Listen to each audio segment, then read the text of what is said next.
Hi, everybody. Happy Wednesday. Welcome back to the Foxhole. We have one of the most special guests we could have, and one of the most critical supply chain partners in all of the lands for Red Fox today. And I'm going to introduce her in just a minute.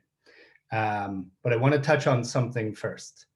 We are broadcasting live from Addis Ababa, Ethiopia today. Eden is in her office. I'm back in my hotel room. And we know that this probably raises a couple questions with some of the folks back home in North America.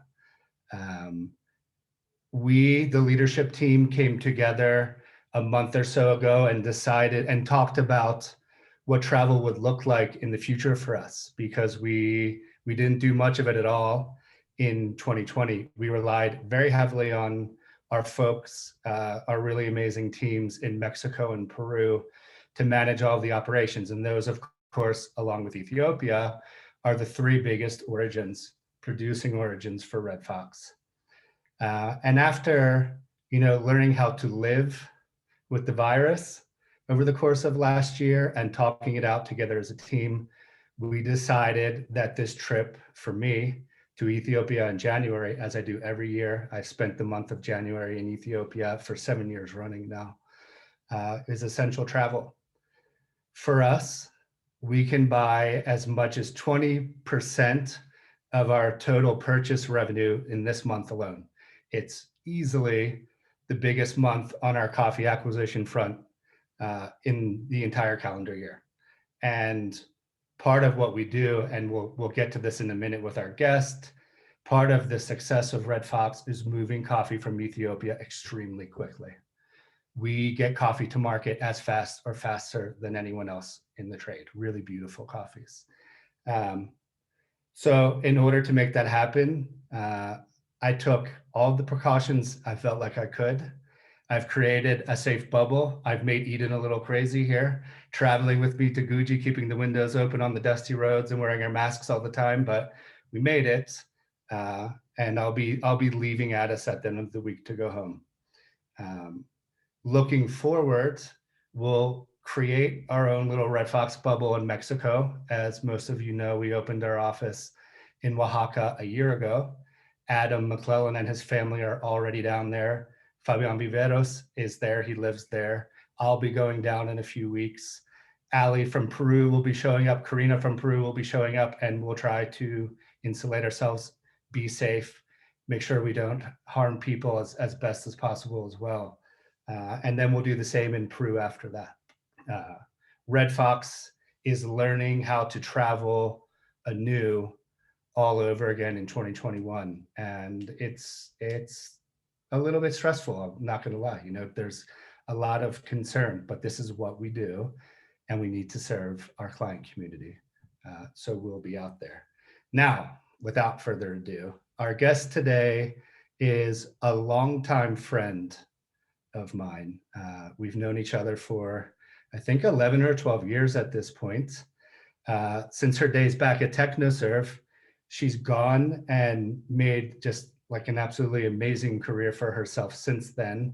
I often speak to her, to my team, as the Queen of Ethiopia for us. And she plays a role in Red Fox's supply chain that's kind of behind the scenes and very much in the middle. There's been a lot of talk over the years of how supply chains operate and middlemen needing to be cut out or not playing the right role. And that's really just some of the most foolish garbage that people have ever talked about. People play a critical role from the producer all the way through to delivering that green coffee to the roastery and where it goes from there. And Eden is a huge part of Red Fox's success. Eden, welcome to the show. We're so happy to have you on. How are you? Yeah, thank you, Aleco. I'm happy to be here. Hello, everyone. Yeah, welcome. Could you give us a little bit of a background on how you got started in coffee and how your career has progressed? Okay, all right. Thank you once again. Actually, for me, joining coffee was, I could say that it just happened by the time I had joined Technoserve. My background in education is computer science, and my major was software engineering. So I was supporting Team Technoserve in IT related stuffs, database and everything to do with IT. So when I was there, there was a chance for me to go and visit the farms. Actually, the intention was to go and visit the offices up in the country, mainly in Jimma. So when I was there, I got a chance to see how the coffee farmers are living and how they produce their coffee and how they sell and everything related to coffee, which was not my imagination. I was born and grown in Addis, so I don't have really that experience and how people in the countryside were living.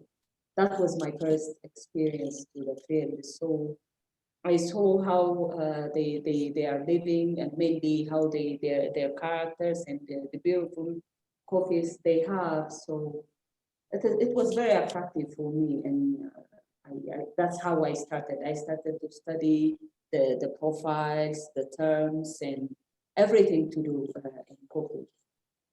And luckily, I met very good persons like Aleco, and that's how it was started. So after having a couple of years in Technoserve, learned a lot of stuff to do with the coffee, including cupping. Then I started my small company operating in sourcing coffee. That's how it started.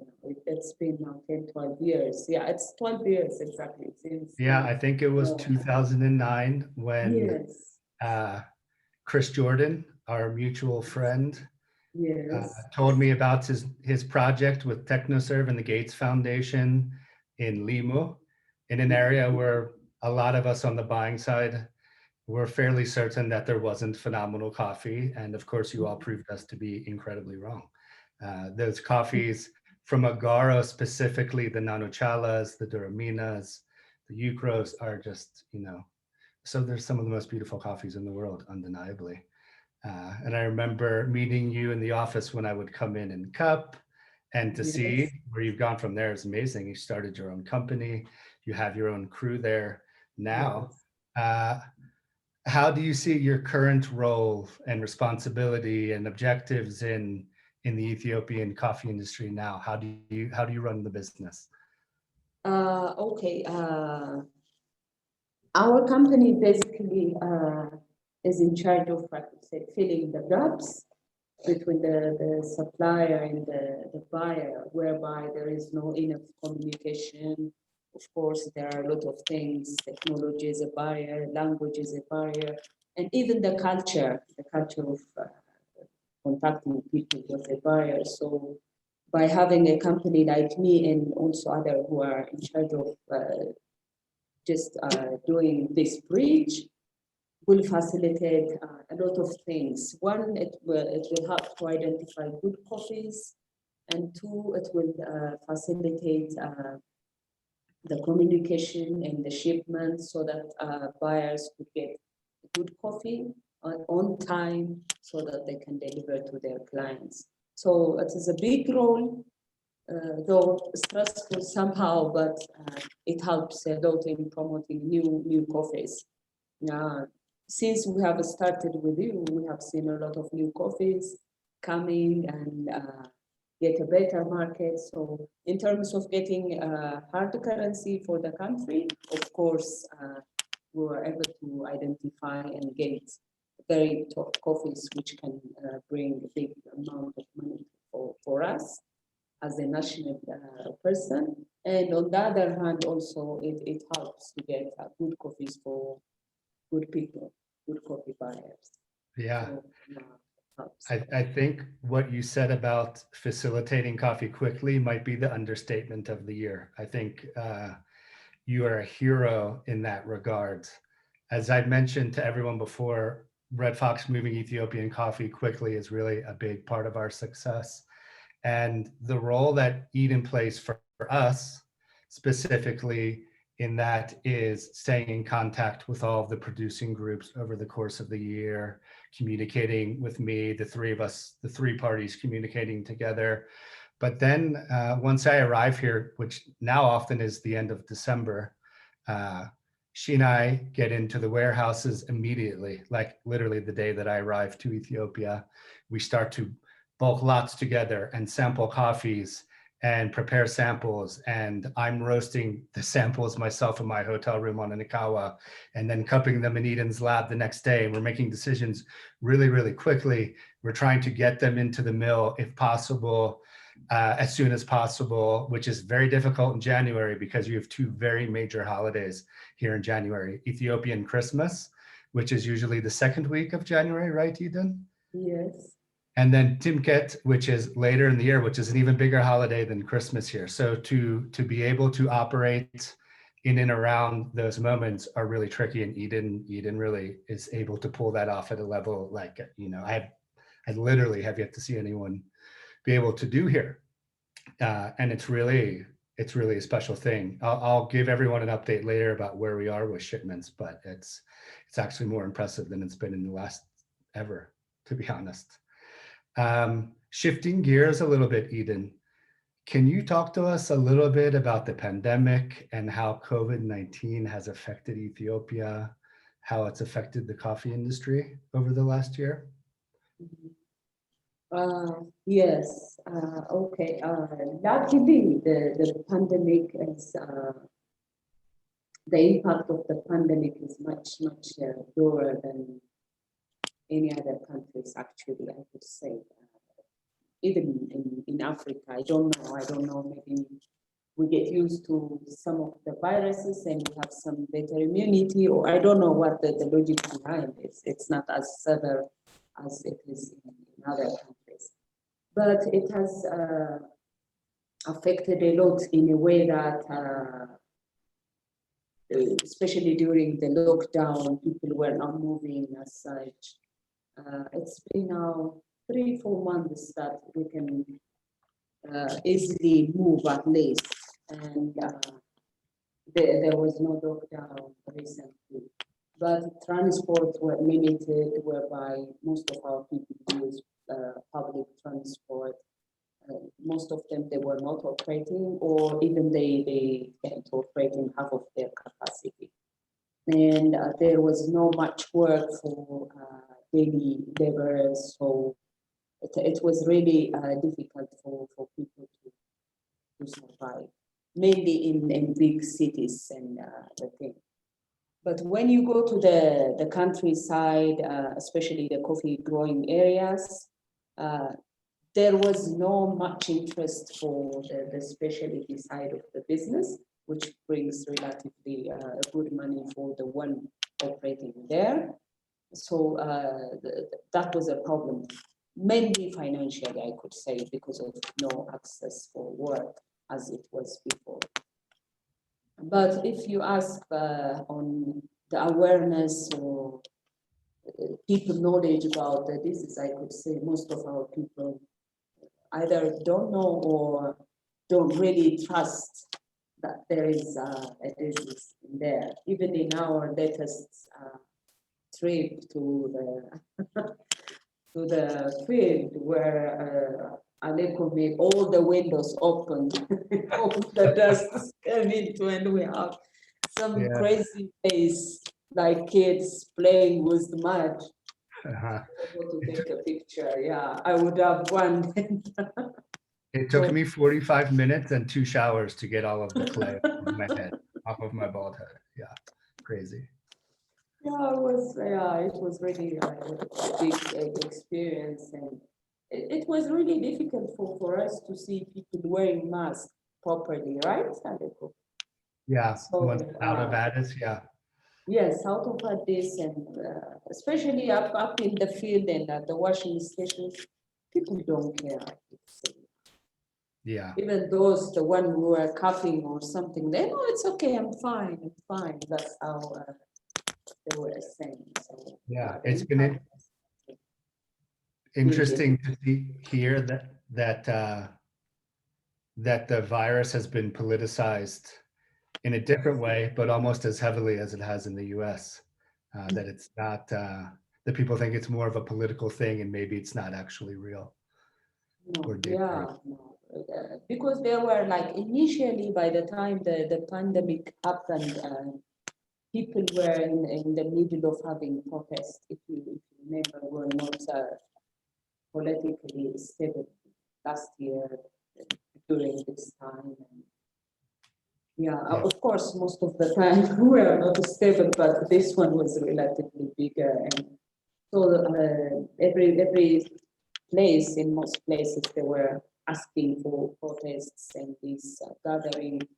So they thought that when they announced that there's a state of emergency and tell everyone to stay at home, not together, and all this stuff, they thought that it is to stop them from the Yeah. to bring Yeah. peace.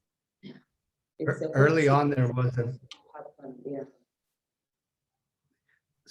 early on there was a heavier lockdown, right? Yes. Yes, much heavier, and we all were meant to be at home. Schools, all the bars and restaurants are closed.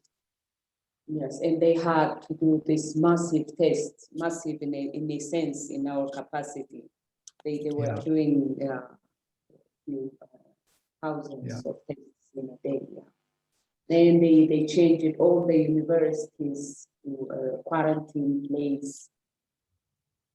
Yeah, it was really difficult. And they had only one government test, but now they have a couple of tests whereby you can go and get tested. So how did the pandemic itself affect the coffee industry from locking down? I know the lockdown happened in the middle of shipping season last year. Yes. to interest from the global marketplace from clients. Can you tell us a little bit about that? Yes, okay. As you know, all the coffee management stuff, especially when it is traveling, is managed only by one government entity. The coffee liquoring unit is the one in charge of everything. Yeah. So by the time of the lockdown, they operate with a quarter of their capacity in terms of human being. Yeah. Wow. Just a quarter, yeah. And it's not only a quarter, it's also they do half a day operation. Yeah. So you can call it in the countryside level, in Waradas, in Kavades level, and things, and everywhere you cannot get the work done. Yeah. It took us more than a month to ship the coffee, a coffee which is just finished all the process. I'm not saying the milling or all the thing. After you get approval, it used to take a month to ship out. So the logistics and the quality inspection stuff was really terrible, and very small number of coffee were coming to Addis. And everywhere, the banks, the National Bank, which give permit also to do in quarter capacity. Wow. For opening OCs? Yes, for opening embassy, for getting permit to take the coffee out. And all the customs staff, the one selling and everything, and the truck movements. So it is one of the sectors that had been highly affected by the pandemic, because most of the tasks are labor intensive. They require human intervention. So absolutely. it was, really difficult. I think it is after that they came up with an idea of this one window solution, and they are trying somehow to do some of the works electronically. Yeah. Yeah. Just recently, it's been now 2 months or 3 since they started. Okay. Eden, could you turn your volume up just a little bit? Is that possible? Yeah, sure. I think maybe they're having a little bit of difficulty hearing you. Okay, 1 minute. I can hear you even louder now too. That's great. Thank you. Okay, all right. So along with all of the myriad of issues that you just mentioned, Mhm. the struggle to prepare and export coffee last year, I know that demand in the middle of the shipping season started to fall off. Yes. I know that buyers across the globe, I heard about issues from Japan, from Korea, from North America, from Europe, um, buyers trying to wash contracts out of fear of what lied ahead for them in their own marketplaces and their own ability to sell coffee, which is a devastating moment here. I know a lot of folks were in trouble last year, and I hope that all of them were able to survive and come back online this year. But I'm curious, with that said, what your expectation is for the market this year. Expectation in terms of being able to regain the momentum and sell levels of coffee like you had in 2019 and years past. Do you have any thoughts on that? Mhm.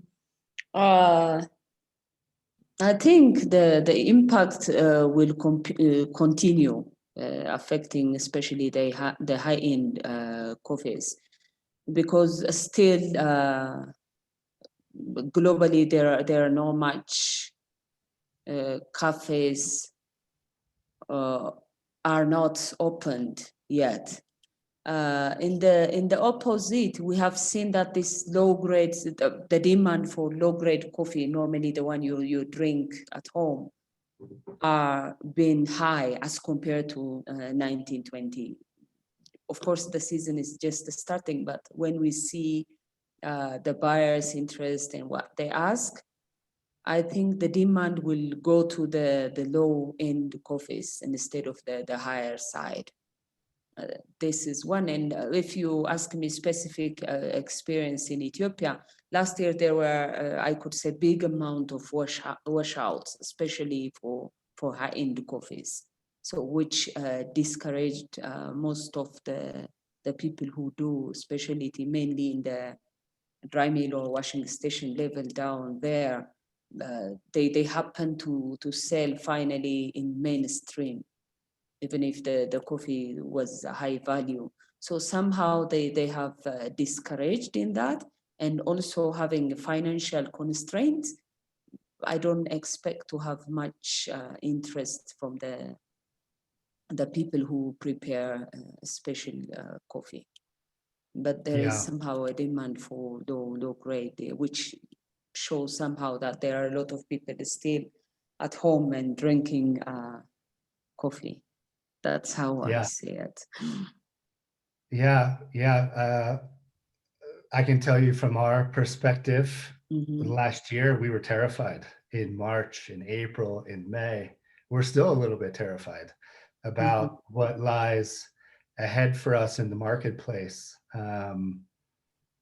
and concerns about what levels of coffee will be of interest to roasters around the globe, which is what you said confirms some of our thinking there. But I have to say, I feel like we are in a very fortunate industry. I feel like there is a whole lot of resilience to coffee, that people aren't going to stop drinking coffee anytime soon, and that there's still a lot of hope and a lot of opportunity for the folks that are able to muster enough moxie to get through this period and come out alive on the other side, alive in the business sense. Um, so we're hedging our bets on what we think the market needs. We think that there still is a whole lot of room to sell top caliber coffees at appropriate price levels, at higher price levels. But I think in general, yes, I agree that um, there will be a little regression in terms of what people are willing to pay for the moment so that they do Mm-hmm. survive. Mm-hmm. Yes. Um, we have one question for you, Eden, from the audience. If you're ready, you ready? Yes, I'm ready. So this is from Christopher Kurzweil. Christopher's from George Howell Coffee. Thanks for the question, Christopher. Many farms around the globe are facing a pandemic-induced shortage on coffee pickers. What is your take on this, Eden? Is this an issue in Ethiopia? No, not really. It's not really. People are not still aware that there is a pandemic. Of course, last year there was an issue somehow because of the lockdown. There was no transport, so people were not able, even if they want to, they were not able to go and get a job there. But this year, no, it doesn't really affect us. Yeah. Yeah, I have to agree from what I've seen, and obviously Eden knows a lot better than me, but labor has not been affected, and people, especially in the countryside, are living and working business as usual. Yes. Eden, thank you so much. We're going to let you go unless you have a message or anything you'd like to share before we go. It's been such a pleasure having you on. Yeah, thank you very much. Yeah, thank you, Aleco, once again. I'm really happy to meet all and to share some of a small part of our friendship, and I hope it will continue like this. And yeah, looking forward to send over the great coffees. Thank you. Thank you so much. I can't tell you how much we appreciate you and your efforts. Thank you so much. I'll see you tomorrow morning. 10:30. Yes, as usual. As usual. Okay. Yeah. All right. Great. Okay. Thank you, Go Eden. on with your roasting so that you can clap tomorrow. I'm going to roast after this. Yeah. Yes. All right. Thank you. Take care. Ciao. See you tomorrow. You too. Bye. Bye.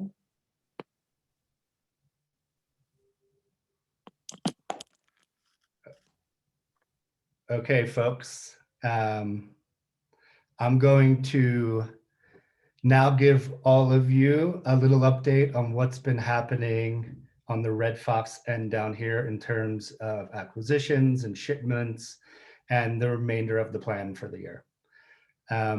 So as usual, the harvest from the west, Agaro specifically in Jimma, the greater Limu producing area, is ahead of the rest of the country just because of the climatic conditions and how the rainfall works here.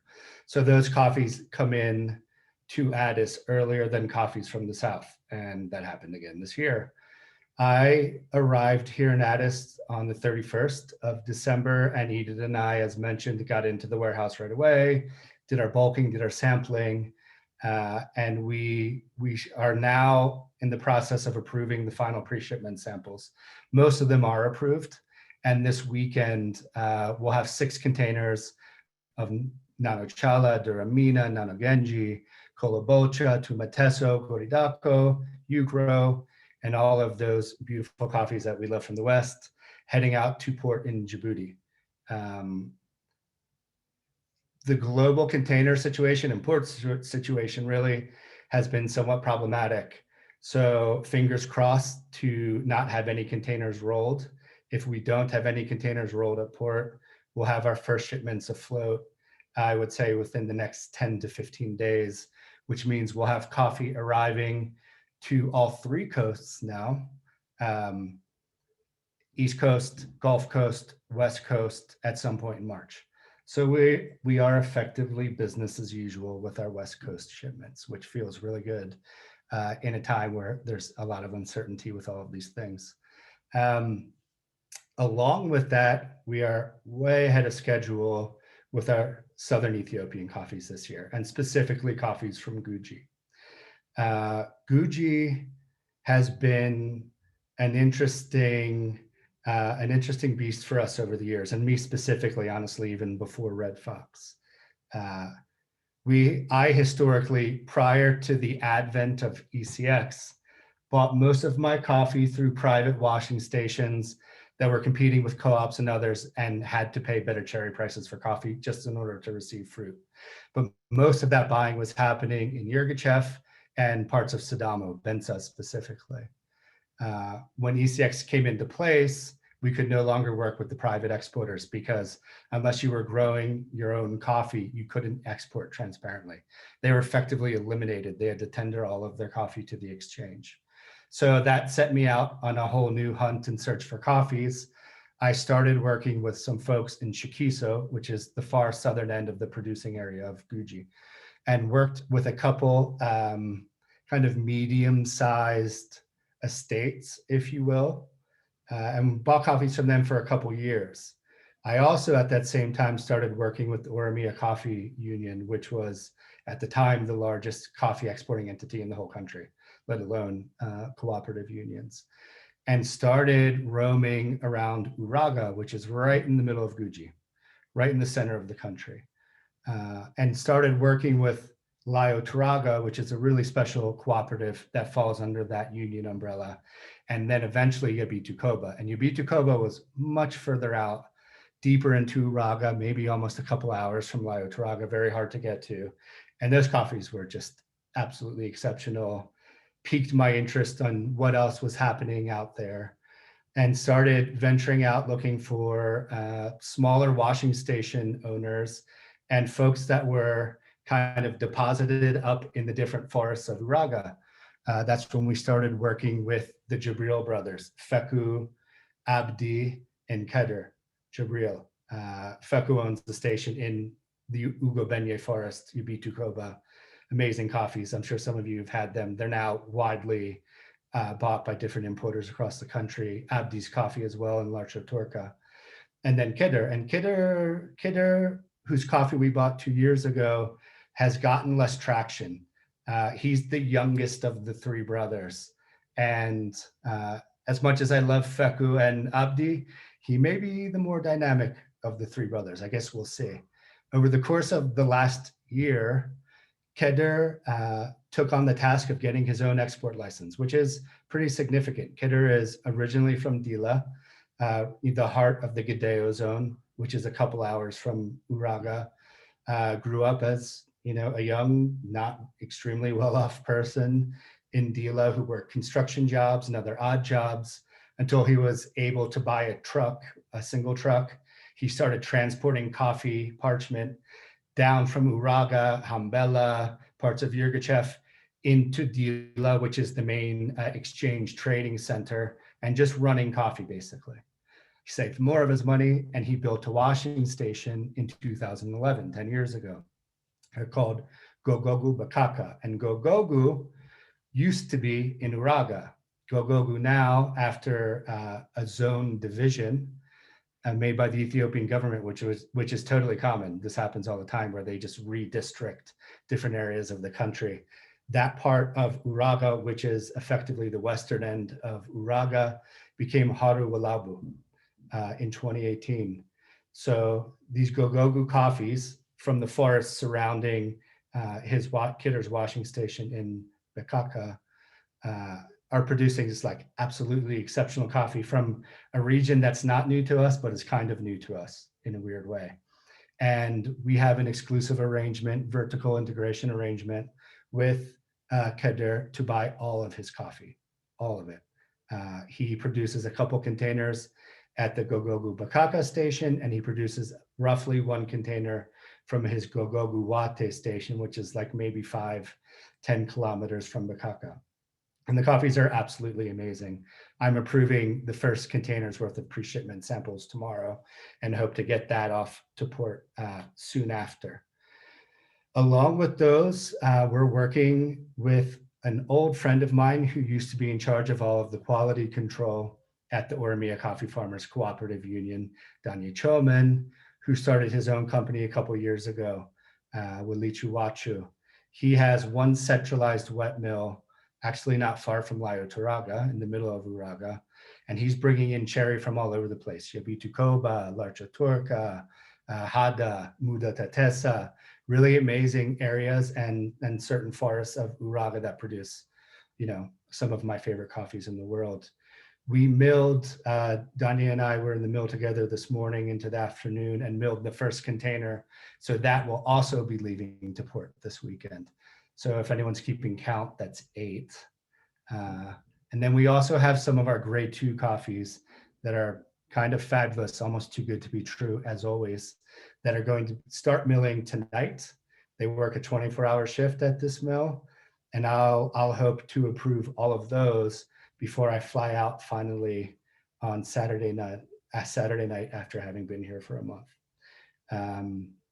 Along with those coffees, we'll of course be working with Heliana Georgialis at Moplaco, and picking off some of her top lots from her Benza washing station in Sidamo, which have become like really popular crowd favorites with us at Red Fox recently.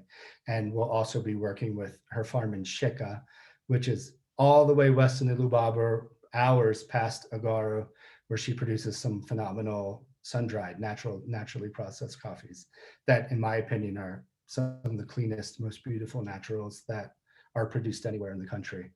Heliana and her father Yanis, who passed away some time ago, really perfected the art of selection and drying naturals evenly, which is always the most difficult part of producing a great natural. I think she's the best I've ever seen at it. So we're really looking forward to those. So again, just to recap, we have roughly a dozen containers leaving for Djibouti this weekend, which means we're going to have a whole handful, a large variety of really great coffees from the West and the South arriving on all three coasts by March. Pretty exciting stuff here. We know that this time of year can be a little barren of beautiful, fresh African coffees, and what's better than Ethiopian coffee anyway. I think that's it. I think that's all that we have for you today. If anyone has any last minute questions, please fire away. I'll take as many as I can in the next 5-10 minutes.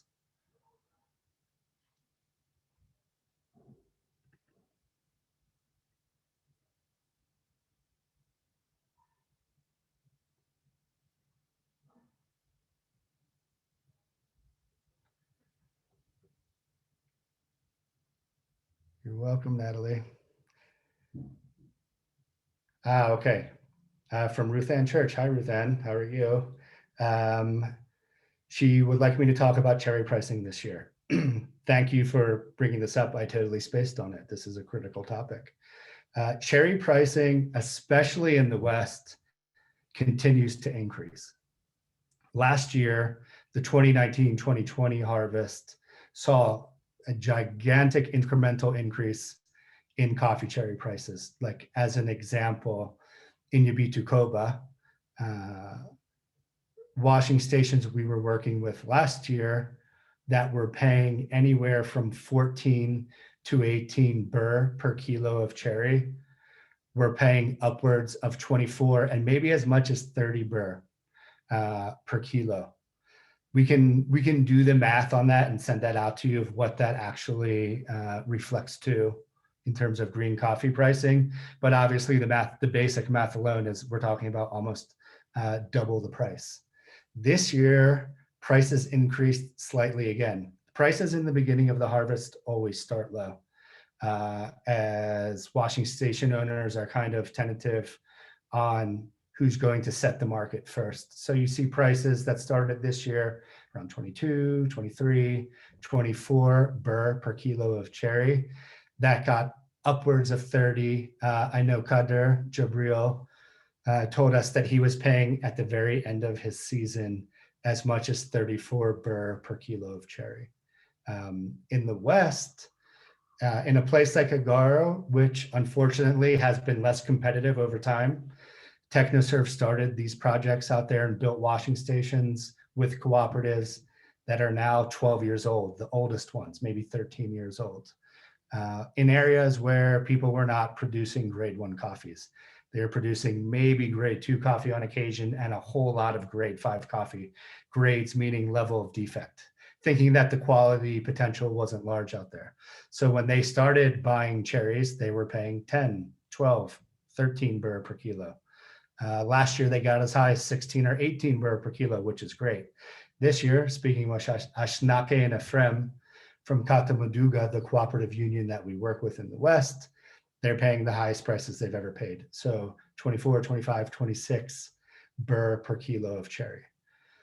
So whether or not this is sustainable in the global marketplace, I don't know. What I do know is this is definitely a promising moment for the producers themselves.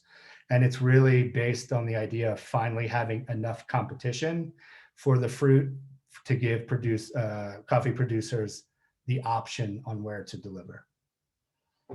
I hope that helped, Ruth Ann. If you want to check in with us later, we can talk about converting birr to dollars FOB.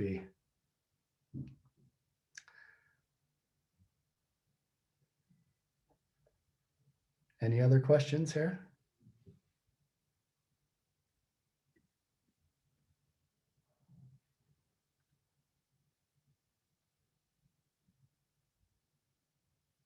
Okay. Well, we're almost 45 minutes in, so maybe this is a good point to call it. Thank you all very much. I hope this was useful. We really appreciate everyone signing in and taking the time to see what we're up to. Of course, really appreciate Edin coming on. It was long overdue to have her. Again, such a critical element in what Red Fox does. So thank you all. Hope to talk to you all soon. Take care. Bye.